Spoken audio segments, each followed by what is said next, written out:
Ito dagdag kaalaman lalo doon sa mga baguhan, yung mga nagkakating ng bakal. Isa sa pinakamatibay na cutting disc na ginagamit ko rin at matagal ko nang ginagamit, tiwala ko ito. Ito yung tatak niya, talagang maaasahan,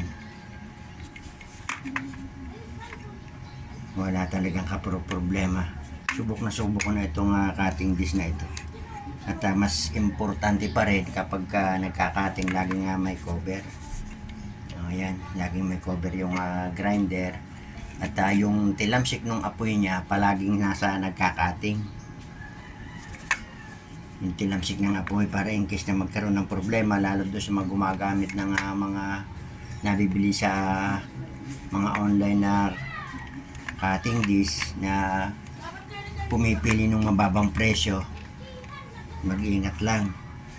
Pero para sa akin, isinishare ko nga lang sa aking karanasan. Ito yung ginagamit ko na talagang subok na subok ko na, tumatagal at napakatibay.